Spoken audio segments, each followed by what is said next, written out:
नमस्कार।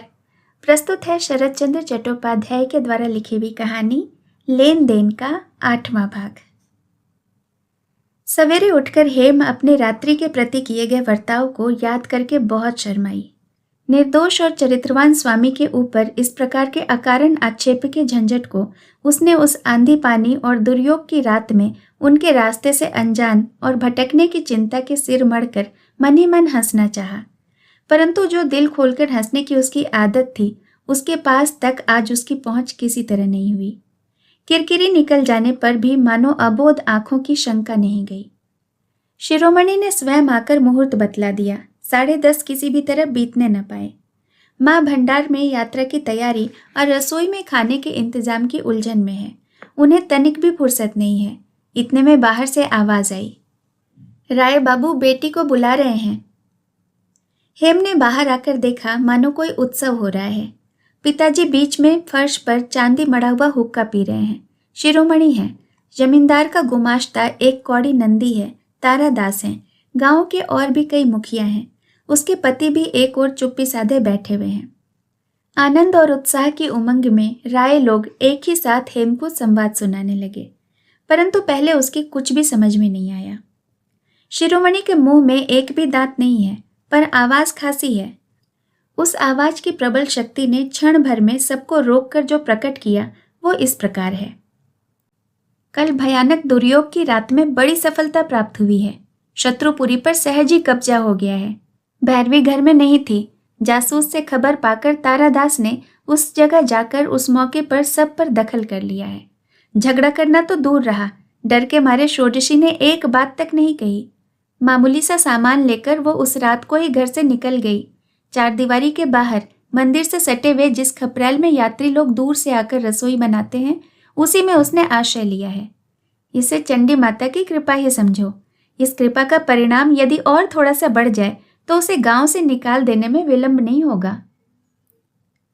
प्रसन्न तारादास ने ऊपर की ओर देखकर विनय के साथ हंसते हंसते कहा, यह सब तो देवी की इच्छा है। जो कुछ करना था सब उन्होंने ही किया है, नहीं तो इतनी बड़ी बाघिन क्या भेड़ बन जाती।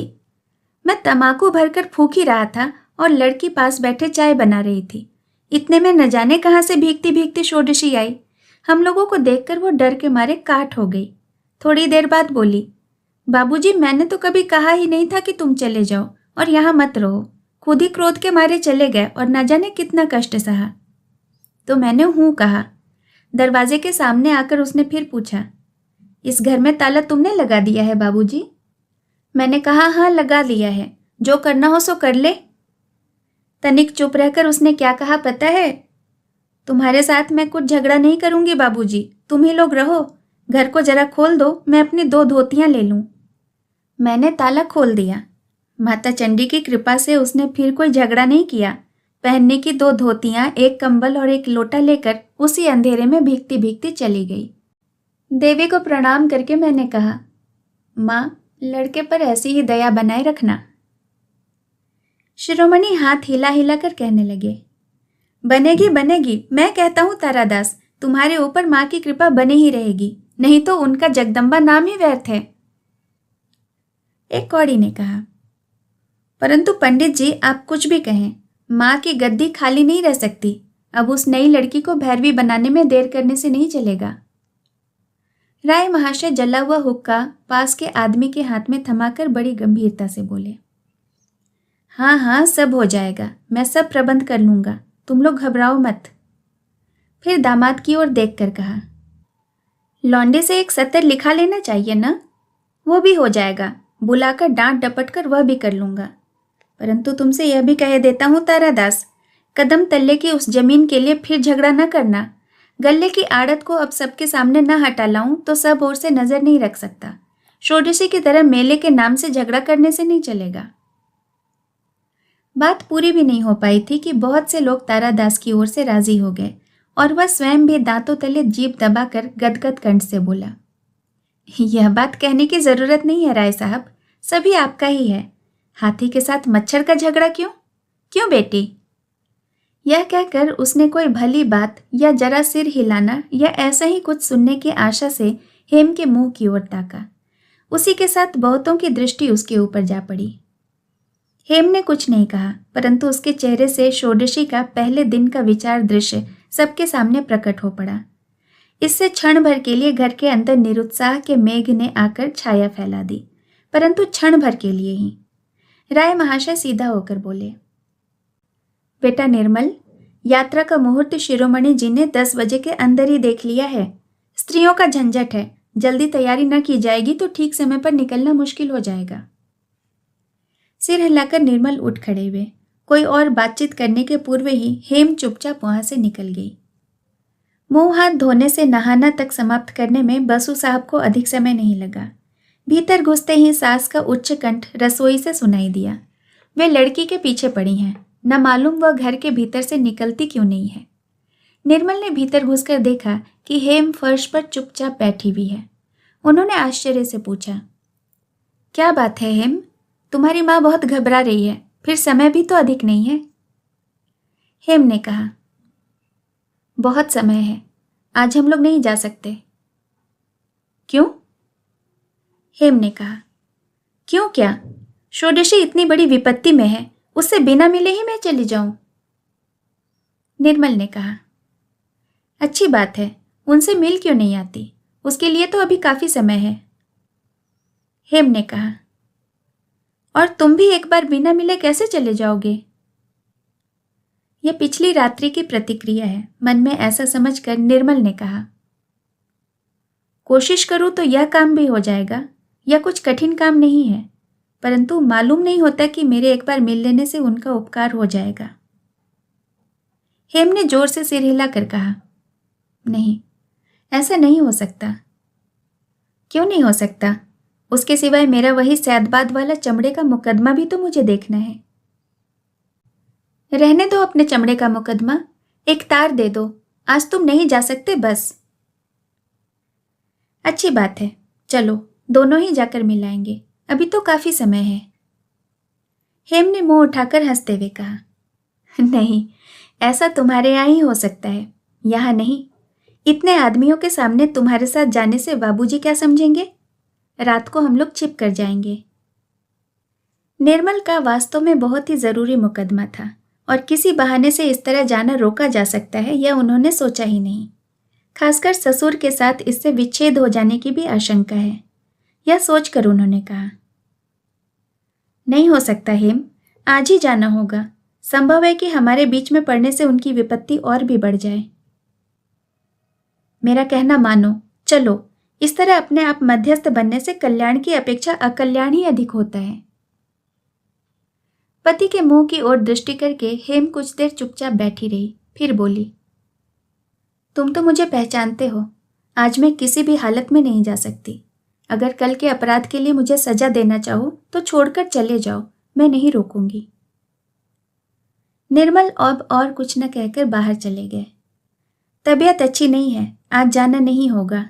यह सुनकर सास को आश्चर्य हुआ। वे घबराईं और उससे भी अधिक प्रसन्न हुई। परंतु बाहर के कमरे में बैठे हुए ससुर एक बार हूं कहकर तंबाकू पीने लगे। उनको ना तो आश्चर्य हुआ और न ही घबराहट हुई। जिसे जरा भी अकल है वो उनका मुंह देखकर खुशी की बात को मुंह से भी नहीं निकालेगा। मुकदमे का इंतजाम करने के लिए निर्मल ने तार दे दिया। यह काम उन्हें व्यर्थ ही नहीं, बुरा भी मालूम होने लगा, परंतु वे आग्रह के साथ सूर्यास्त की प्रतीक्षा करने लगे।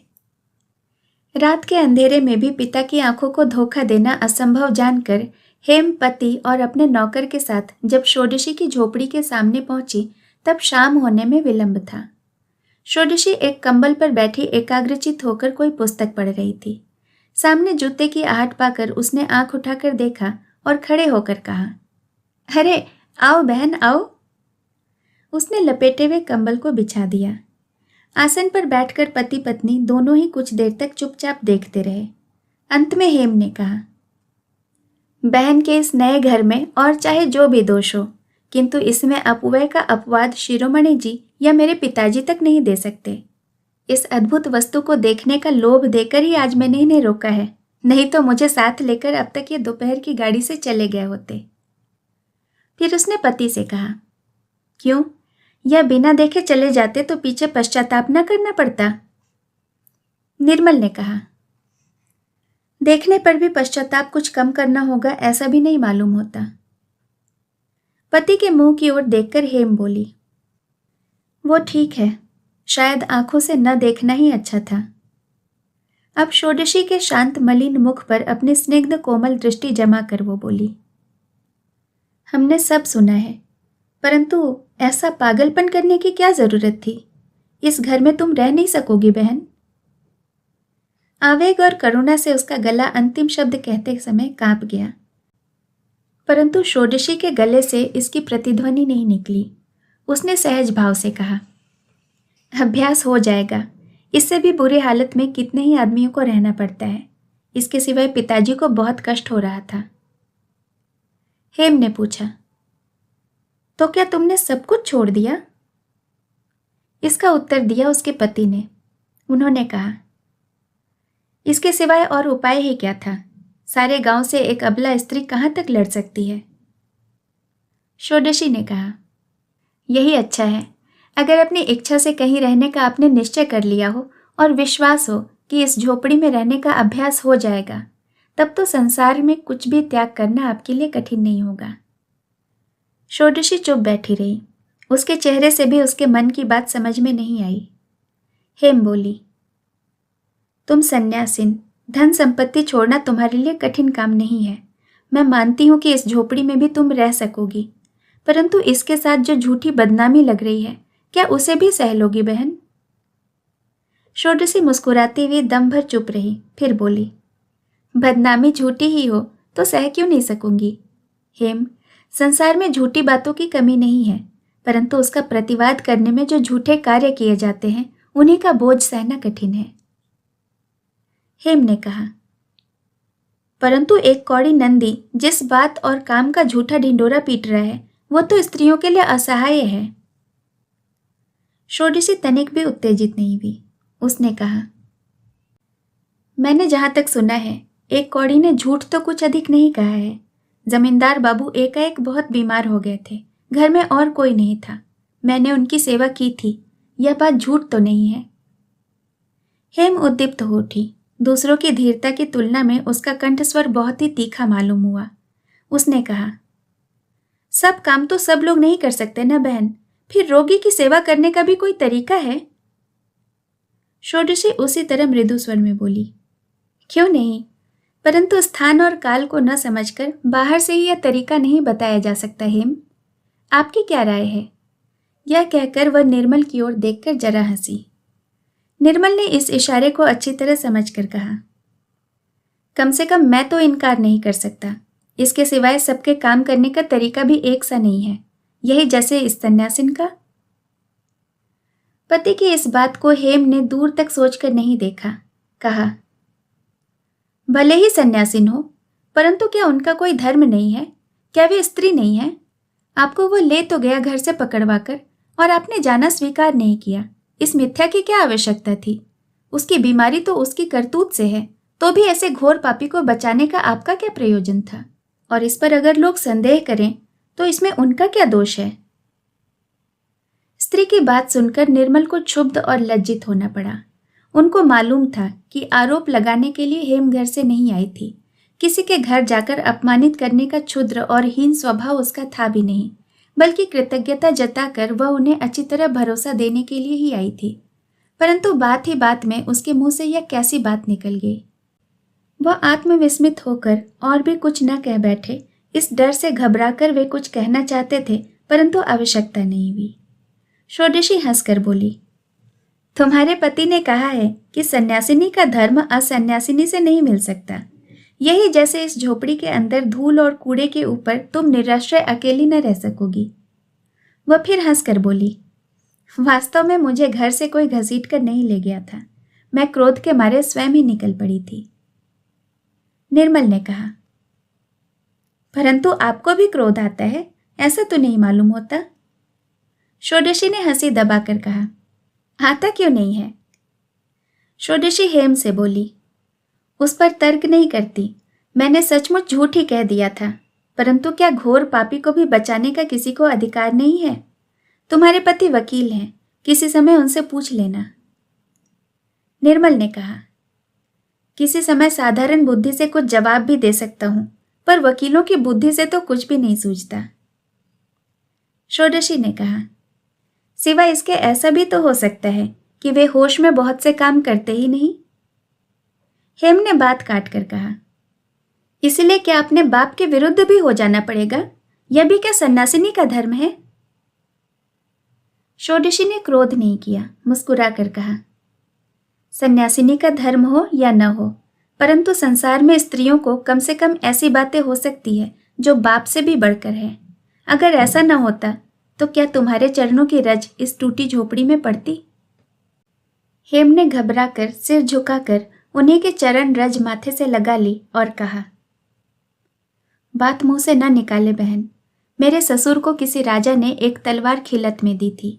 मैं बचपन से उसे निकाल निकाल कर अक्सर देखती थी। उसकी म्यान धूल चढ़ जाने से मलिन हो गई थी, परंतु असली चीज में जरा भी मैल नहीं बैठा है। वो जैसी सीधी है वैसे ही कठिन है और वैसे ही असली भी है। तुम्हारी ओर ताकते ही मेरे मन में उसकी याद आ जाती है।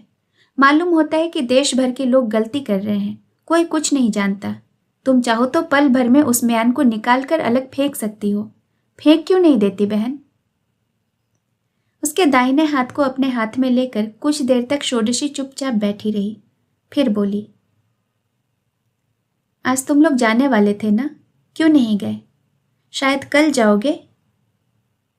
अपने पति को दिखाकर हेम बोली, रात को इन्हें किसी ने हाथ पकड़कर नदी वन मैदान पार कराकर घर के सामने पहुंचा दिया था। बाबूजी ने उन्हें पूरा 1 रुपया इनाम देने को कहा, परंतु वह रुपया उनके हाथ नहीं लगेगा, क्योंकि वे उन्हें ढूंढ ही न सकेंगे। इस अंधे मनुष्य को अगर उस तरह नहीं पहुंचाया गया होता तो क्या नतीजा निकलता वह मैं भली भांति जानती हूँ, और पहुंचाने वाले का नाम भी मैं अच्छी तरह जानती हूँ। परंतु रुपया पैसा तो उन्हें नहीं दिया जा सकता ना, इसीलिए केवल चरण छूकर हृदय की कृतज्ञता बताने के लिए। कहकर उसके द्वारा अपना हाथ खींच लेने की चेष्टा करते ही षोडशी अपनी मुट्ठी को कड़ी करके मुस्कुराई।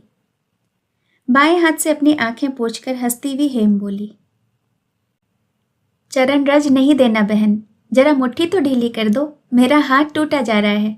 तुम्हारे मन की अपेक्षा हाथ क्या कम सख्त है? फौलाद की तलवार क्या ऐसे ही याद आती है मुझे? परंतु इतनी बात आज कह दो बहन, अगर कभी अपने आदमियों की जरूरत पड़े तो इस प्रवासी छोटी बहन को याद करोगी? षोडशी उसके हाथ पर धीरे धीरे अपना हाथ फेरने लगी, लेकिन कुछ बोली नहीं। हेम ने पूछा, तो वचन नहीं देना चाहती हो? षोडशी ने कहा, बहन, मैं ऐसा काम कैसे करूंगी जिसमें मेरे कारण बाबूजी से झगड़ा हो? निर्मल ने कहा, वैर विरोध न करके भी बहुत सारे काम किए जा सकते हैं। षोडशी बोली, मेरा कहना है कि ऐसा काम करने की चेष्टा की भी आपको जरूरत नहीं है, परंतु मैं अपनी इस प्रवासी बहन को कभी नहीं भूलूंगी। मेरा समाचार आपको मिलता रहेगा। नौकर अब तक बाहर चुपचाप बैठा था। उसने कहा, कल की तरह आज भी आंधी पानी का डर है माँ जी, बादल उमड़ रहे हैं। हेम ने बाहर झांक कर देखते ही प्रणाम किया। अब की बार पैरों की धूल माथे से लगाकर वो खड़ी हो गई। निर्मल ने हाथ ऊपर उठाकर नमस्कार करते हुए कहा, मैं तो ऋणी ही रह गया, उऋण होने का उपाय ही नहीं। अदालती आदमी हूँ, जमीन जायदाद वाली भैरवी के काम भी आ सकता था, पर झोपड़ी की सन्यासन हमारे हाथ से बाहर है। सब छोड़ने के सिवाय कोई उपाय नहीं था, परंतु भरोसा नहीं होता कि छोड़ने पर भी कोई उपाय होगा। षोडशी खड़ी होकर बोली, किसने कहा मैंने सब छोड़ दिया? मैंने तो कुछ भी नहीं छोड़ा। निर्मल और हेम दोनों विस्मित होकर एक ही साथ बोल उठे, नहीं छोड़ा है? किसी स्वत्व को भी नहीं छोड़ा है? षोडशी वैसे ही शांत भाव से बोली, नहीं, कुछ भी नहीं। मैं अबला स्त्री निरुपाय सही, परंतु मेरा भैरवी का अधिकार तनिक भी शिथिल नहीं हुआ है। वे मर्द हैं, उनमें बल है, परंतु उस बल को जब तक वे 16 आने प्रमाणित न कर लेंगे तब तक मेरे हाथ से कुछ भी पाने का उन्हें अधिकार नहीं है, मिट्टी का एक ढेला तक नहीं। निर्मल बाबू, मैं स्त्री हूँ, परंतु इसी को जिन लोगों ने संसार में सबसे बड़ा अपराध मान रखा है उन्होंने भूल की है। इस भूल का उन्हें संशोधन करना ही पड़ेगा। यह बात सुनकर दोनों ही सन्नाटे में आ गए। घर में दिया नहीं जलाया गया था, इससे अंधेरे में उसकी छीण देह की ऋतुजुता सिवाय उसकी आंखों या मुंह के कुछ भी दिखाई नहीं पड़ा। परंतु उन दोनों के अंतःकरण में यह बात बैठ गई कि उस शांत और दृढ़ कंठ से भरी यह निरी धमकी ही नहीं निकली है। थोड़ी दूर पर रास्ते के मोड़ के पास शोरगुल सुनाई दिया। आगे और पीछे कई लालटेनों के साथ 2 पालकी की सवारियां जा रही थीं। अंधेरे में तीक्ष्ण दृष्टि से देखकर निर्मल ने कहा, मालूम होता है जमींदार बाबू आज ही पधारे हैं। षोडशी अचंभे में भरकर भीतर से बोल उठी, जमींदार बाबू? क्या उनके आने की खबर थी? अब वह दरवाजे के पास आकर खड़ी हुई। निर्मल ने कहा, हाँ, वो उनके नदी किनारे के नरक कुंड की सफाई हो रही थी। एक कौड़ी कहता था कि हवा पानी बदलने के लिए हुजूर 1-2 दिन के अंदर ही अपने राज्य में पधारेंगे, और हुआ भी वही। षोडशी चुपचाप वहीं खड़ी रही। निर्मल विदा लेते हुए धीरे धीरे बोले, कितनी ही दूर क्यों न रहें, आप अपने को एकदम निरुपाय और निराशय न समझें। फिर वे हेम का हाथ पकड़कर अंधेरे में बढ़ गए। षोडशी चुपचाप खड़ी रही। उसने इस बात का भी कुछ उत्तर नहीं दिया। शेष कहानी अगले भाग में। कहानी सुनने के लिए आपका बहुत बहुत धन्यवाद।